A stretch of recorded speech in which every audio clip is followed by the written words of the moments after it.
Estamos de volta com o Despertar Espírita com o tema O ódio, uma percepção desajustada da realidade. Alguns amigos estão aqui no chat, infelizmente não conseguiremos mencionar todos. Obrigado por participar conosco, mas aqui vai. Um abraço muito carinhoso para Helena Padilha, Maria Benedita, Rosane Cruz, Glaucia Werneck, nosso querido Américo Nunes, e inclusive temos uma pergunta para o América. César, o ódio causa um mal maior para quem odeia ou para quem é odiado? É óbvio que eu vou passar a pergunta para a nossa entrevistada, que tem muito mais competência que eu para responder, Américo. Pergunta excelente. E aí, para quem que faz mais mal? Para quem odeia ou para quem é odiado? Para quem odeia. Porque Jesus nos ensinou o perdão como uma profilaxia, uma forma de nos proteger. Aquele que perdoa, ele fica como que protegido das vibrações que o outro tenta envolvê-lo, né? Porque quando você odeia e mantém aquela ligação, aquele vínculo, você entra na mesma vibração de ruim, e com aquela tua vibração do ódio, você atrai espíritos com aquele mesmo teor, para ser mais potencializado, e você se coloca no risco. Quem anda na chuva pode se molhar. Então foi por atração, ele quer continuar odiando, ele entra naquela casa de vibração e vai, né, se comprometer com outros espíritos que não eram nem envolvidos com aquela celeuma, digamos assim. E aquele que está sendo odiado, né, ele, do momento que ele perdoou e o outro muitas vezes não perdoa, não libera, aquele fato dele perdoar, ele sai daquela situação. É muito interessante a gente entender isso, que é um processo de profilaxia para o nosso próprio bem. O perdão é libertador. Então aquele que quer continuar odiando, ele vai continuar sofrendo, ele vai gastar as energias dele, porque quando você odeia, você gasta fluido vital. Se você nasce com X quantidade de fluido vital e você quer diluir ele por aí, nessas emoções que gastam muito, por sinal, isso é uma opção sua. A gente é igual tipo uma pilha, né? Tem X tempo ali para funcionar aquela pilha. Então você está queimando a tua energia com coisas que não vão te levar a lugar nenhum. Porque, no fim das contas, em algum momento, nós vamos ter que nos reconciliar com todos. Então você aproveita para andar enquanto tem luz, porque vai ter que andar com o outro de qualquer maneira. Então a gente é uma lástima aquele que odeia, que se coloca nessa situação, porque quando a gente está odiando alguém, a gente já tem que parar e pensar, olha, eu estou doente, eu sou uma pessoa que eu estou adoecida, essa emoção está tomando conta de mim, eu estou adoecida. Por que eu posso dizer que eu estou adoecida? Porque o nosso DNA é para amar. Se eu não estou amando, se eu não estou querendo bem, eu estou contra o meu DNA, eu estou me machucando, eu estou aos poucos acabando comigo mesmo, e vou ter que me reconstruir com o bem. Então a gente começa a perceber que quem ama são pessoas que têm uma questão imune maior, não é? São pessoas que têm maior resistência de saúde, elas proporcionam, elas são pessoas que agregam e atraem outros para próximo dela, porque ela é uma boa companhia. Ela tem aquela coisa interior, que é o verdadeiro tesouro, que é o bem-estar. E aquele que odeia, ele geralmente é uma pessoa desagradável, tem uma vibração ruim, as pessoas não gostam muito de ficar perto, são pessoas muito rigorosas, geralmente muito inflexíveis, e elas estão o tempo todo preparadas para atacar. Então vai sofrer a solidão, principalmente, podemos dizer. Muito triste. E o que você falou aí tem a ver com o Evangelho, né? Quando Jesus diz, reconcilia-te com teu teu adversário, inimigo, com teu adversário enquanto estás, enquanto está caminhando com as tuas palavras com ele. mesmo, né? É. Muito bem. E aí a gente aproveita e pergunta, como é que a doutrina espírita pode nos ajudar, assim, de forma mais objetiva dentro da nossa doutrina, a lidar com esse sentimento e vencer essas nossas tendências, digamos assim?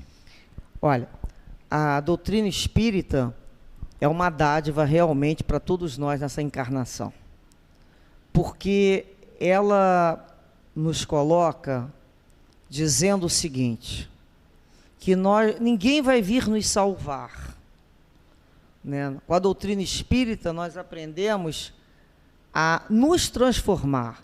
Nós mesmos é que nos salvamos da gente mesmo, porque o nosso lado sombrio, né, o nosso lado dificultoso, o nosso lado frágil, ainda é muito presente, porque nós ainda estamos caminhando.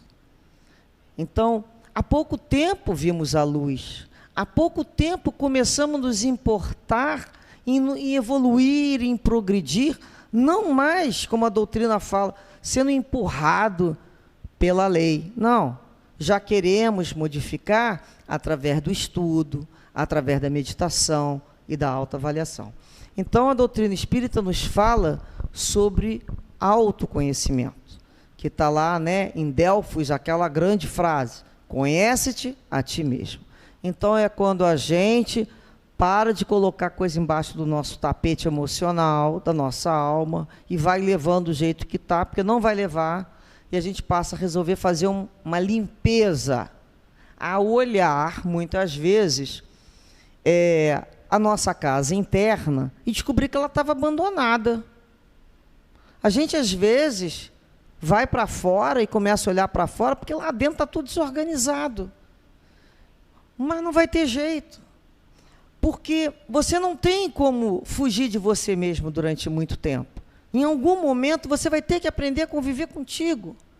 E você tem que criar um espaço interno bom, interessante, acolhedor. Então, é a hora que você fala, né? A tal da reforma interior.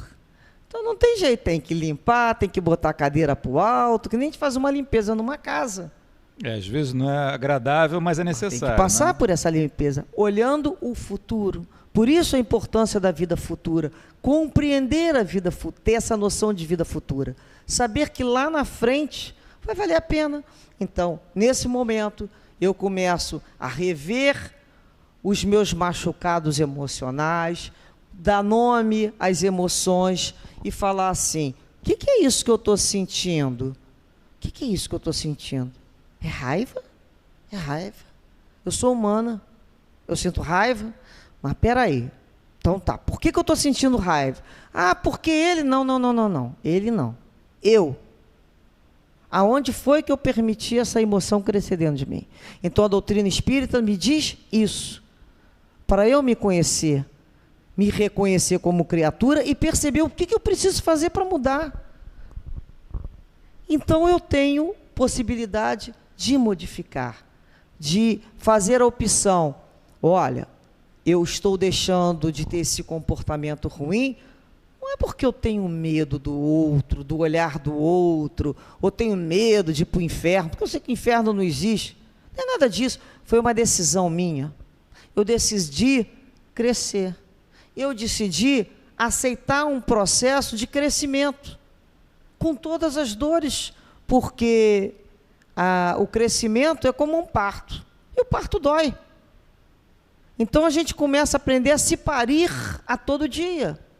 Todo dia eu me olho e recomeço a minha vida, uma nova pessoa, e não mais aquela criatura lá de trás, pré-histórica, mal educada, que hoje seria mal educada, lá não, ela era instintiva, era natural. E a doutrina espírita nos diz, começamos com instintos, passamos pela casa das sensações, chegamos ao sentimento para um dia aprender a amar. Então, isso é progresso. Então, a gente tem que largar essa chupeta do puro instinto e começar a trabalhar as nossas emoções, como Jesus sempre nos ensinou. E nós poderíamos dizer assim, o que eu posso fazer para me conhecer? Jesus nos disse: vigiai e orai. E não ao contrário. Primeiro é vigiar, mas vigiar na acepção da palavra mais ampla. Vigiar as minhas emoções e vigiar o que eu estou sentindo. O outro se aproximou de mim, aí eu começo a sentir um negócio. Peraí, por que eu estou sentindo isso? É a mente alerta, né? Mas peraí, mas tem motivo para isso tudo? Às vezes a gente tem que falar com a nossa alma. Ô alma, sossega aí, se aquieta, faz uma prece, não é? Vigiei, faço uma prece, peço ajuda e reformula. Às vezes a gente precisa se dar como se fosse um botãozinho, se reinstalar, digamos assim, não é? Dá um boot e começar de novo. Justamente, se reinstalar. Inspira, expira e não pira. Calma, que o mundo é nosso. Inspira e não pira. Bom, infelizmente nós precisamos encerrar. E vamos aproveitar o pouquinho de tempo que a gente tem para aproveitar mais um pouquinho a tua presença, que foi tão legal para a gente. Então, você deixar as suas considerações finais e fica à vontade para falar o que você quiser. E já de antemão já convidamos você para outras oportunidades. Agradeço muito. Acho muito importante o estudo que nós temos que fazer, né, nessa encarnação. Nós reencarnamos com esse propósito de mudar esse padrão. O convite de Jesus foi para que amássemos. Ontem usamos a palavra de guerra para sobreviver. Colocamos as nossas espadas para fora e lutamos. Já sobrevivemos. Depois nós recebemos o convite amoroso do Cristo, quando ele disse amar. É uma proposta, né, muito sublime. E a gente vem há 2019 anos, no mínimo 20 anos, buscando colocar isso na prática e sair da mente. Nós estudamos, nós lemos, nos conscientizamos, nos sensibilizamos, mas precisamos operacionalizar isso. E o tempo urge. E a vida do dia a dia, o tempo todo nos avalia. É o outro que vem se aproximando para ver como é que nós já temos condições de responder esse outro. Quando você busca não mais a coragem da raiva, e sim a coragem da fé, entendendo que nada, absolutamente nada acontece sem a vontade do Pai. Quando eu tenho certeza do amor de Deus por mim, pela minha vida, eu me entrego. Então, o que tiver que acontecer, é porque precisava acontecer. Dessa maneira, você vive mais tranquilo, sem tantas defesas, porque sem essa vida competitiva, e se coloca na vida de uma forma colaborativa. Concorda? Então, a gente... É a tal da insegurança que vai diminuir. Insegurança, pessoal.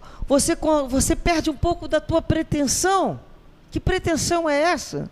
Um dia que as criaturas, pelo fato de há pouco tempo conhecer a luz do Cristo, estão achando que vão transformar outras, ou que vão se transformar totalmente. Não, nós temos muito que caminhar. Nós temos muito que praticar isso no dia a dia, dentro da nossa casa, com os nossos familiares, com os nossos funcionários. É no ônibus, é no metrô, é dentro no trânsito, nas coisas mais simples. É quando a gente está em vigilância, sente a alteração e entra numa prece, e recebe aquela situação com a vibração da prece, dizendo assim: meu Pai, eu te entrego, me ajuda e me conduz. Me coloco, Senhor, buscando sempre trabalhar o amor, pouco, passo a passo, mas com o esforço dele ser constante no nosso dia a dia. E é isso que a gente começa a perceber. Eu não vou sair dessa reencarnação transformada em nenhum santo, porque eu estou no esforço. Mas eu preciso desenvolver o amor pouco a passo, cada dia um passinho. Porque, no final das contas, se todos nós fizermos a busca por esse amor que Jesus nos convidou, nós seremos uma sociedade de pessoas colaborativas, solidárias, fraternas, É o mundo que todo mundo reclama que quer ter, o mundo de paz, começa dentro de cada um de nós. A hora que a gente cala a boca e ouve às vezes uma palavra e aprende a recolher aquilo na prece e não mais devolver. Se tornar a estação terminal de todo o mal. Não devolver mais. Nós já temos suporte para que aquilo a gente olhe para o outro e fala, eu também já fui assim, mas hoje eu não quero mais briga nem guerra. Hoje eu quero a paz. Que espetáculo, né? Gente, aprendemos muita coisa hoje aqui, hein? Eu acho que o tempo não foi suficiente para tanta coisa que a gente tinha para aprender, né? Então eu só tenho que agradecer muito a tua presença, pedir que o dia que você puder você volte, que nós temos muito para aprender com você e com todos esses conceitos que parecem até assim fáceis num primeiro momento, mas se a gente for ver na prática, a gente ainda está um pouquinho, eu pelo menos me vejo cada vez mais precisando de palestras como essa. Gente, muito obrigado pela participação de todos, pelo prestígio aí para a nossa TV Nova Luz. Um abraço, fiquem com Deus e até o próximo Despertar Espírita.